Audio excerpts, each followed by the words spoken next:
Pernah kepikiran nggak sih gimana ceritanya satu teks yang sama bisa jadi sumber kedamaian buat sebagian orang, tapi di sisi lain justru bisa memicu kekerasan?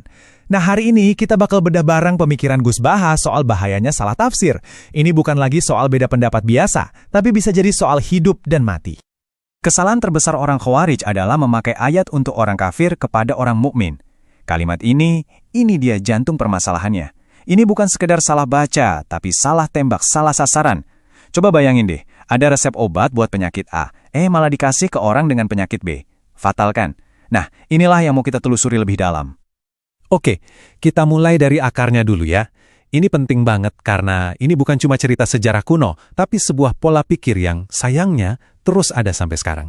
Sebuah kesalahpahaman mendasar yang bisa mengubah teks suci jadi semacam senjata. Jadi, siapa sih kaum Khawarij ini? Mereka itu kelompok di awal sejarah Islam yang terkenal semangat banget beragamanya. Tapi, menurut Imam Bukhari, kesalahan fatal mereka itu bukan karena kurang iman loh, tapi justru karena salah alamat. Mereka mengambil ayat-ayat Al-Quran yang turun untuk konteks tertentu, terus diterapkan ke konteks yang beda jauh. Nah, disinilah kuncinya. Setiap pesan itu kan punya audiensnya sendiri, sama kayak surat pribadi deh. Maknanya bakal beda banget kalau yang baca bukan orang yang dituju. Kaum Khawarij ini persis melakukan itu. Mereka ambil surat yang ditujukan buat non-muslim, terus dipakai buat ngehakimi sesama muslim. Hasilnya, ya jelas, kesimpulan yang berbahaya dan memecah belah. Kita kan sering banget dengar ya, kalau memahami Al-Quran itu susah, butuh ilmu yang tinggi, dan macam-macam. Tapi Gus Baha ngajak kita mikir pakai sebuah paradoks yang menarik banget. Kalau Al-Quran serumit itu, terus gimana dong nasib pendengar pertamanya dulu? Coba deh kita bayangin bareng-bareng, waktu ayat-ayat Al-Quran pertama kali turun di Mekah, siapa coba yang jadi pendengar utamanya? Apa para ulama besar dan ahli tafsir? Bukan kan? Justru orang-orang biasa di pasar, para pedagang, penyair, yang bahkan banyak dari mereka waktu itu belum beriman. Jawabannya cukup mengejutkan. Mayoritasnya adalah non-muslim. Logikanya Imam Syafi'i yang dikutip Gus Baha itu simpel tapi ngena banget. Gimana mungkin sebuah petunjuk bisa dianggap efektif kalau audiens pertamanya aja nggak bisa paham? Ini artinya Al-Quran itu pada dasarnya harus bisa dicerna oleh akal sehat. Kalau mereka yang belum beriman aja diharapkan bisa paham, kenapa kita yang justru mempelajarinya malah bikin jadi rumit? Oke, sekarang kita masuk ke sebuah analogi yang cerdas banget dari Gus Baha. Ini soal dilema yang mungkin sering kita temui sehari-hari. Bisa nggak sih kita misahin pesan yang baik dari pembawa pesan yang katakanlah kurang baik? Coba bayangin skenario ini. Ada seorang muslim, tapi profesinya pencuri. Seumur hidupnya ya kerjaannya mencuri. Dia tahu itu salah, tapi ya itulah yang dia lakukan. Suatu hari dia bilang ke anaknya, "Nak, kamu jangan jadi pencuri kayak bapak ya.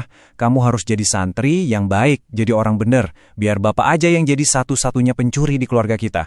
Nah, di sini dilemanya muncul. Perbuatannya jelas-jelas salah, tapi apakah nasihatnya supaya jangan mencuri itu juga salah? Di sini kita bisa lihat ada pemisahan yang tegas banget. Perbuatannya mencuri itu salah, titik. Gak ada diskusi, tapi nasihatnya, yaitu melarang anaknya mencuri, itu benar.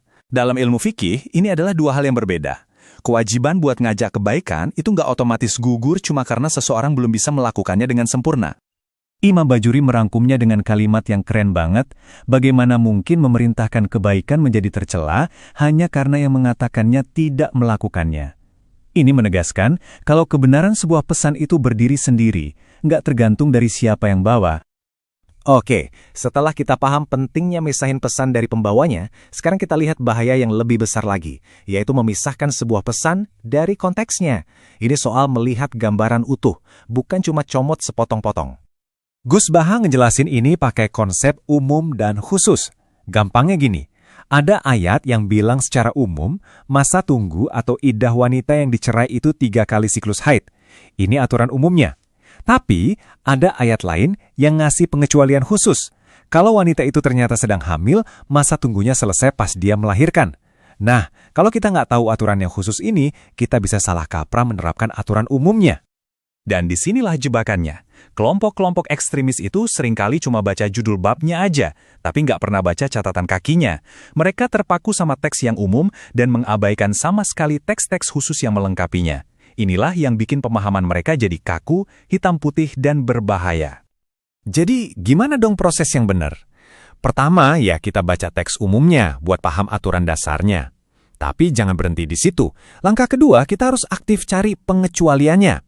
Cari teks-teks lain yang bisa jadi konteks khusus. Baru setelah itu, di langkah ketiga, kita gabungkan keduanya buat dapat pemahaman yang utuh dan bijaksana. Ini adalah sebuah proses, bukan jalan pintas. Nah, setelah semua pembahasan tadi, apa sih pesan inti yang bisa kita bawa pulang?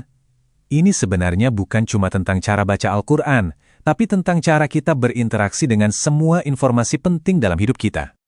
Intinya, Gus Baha itu ngajak kita buat jadi lebih dari sekedar pembaca. Kalau cuma membaca, kita cuma lihat kata-katanya. Tapi kalau memahami, kita melihat konteksnya, tujuannya, dan gambaran besarnya. Ini adalah perjalanan dari yang tadinya cuma ngumpulin informasi, menuju pencarian sebuah kebijaksanaan. Pelajaran dari Gus Baha ini rasanya relevan banget buat zaman kita sekarang ya. Di era banjir informasi ini, di mana setiap berita, postingan,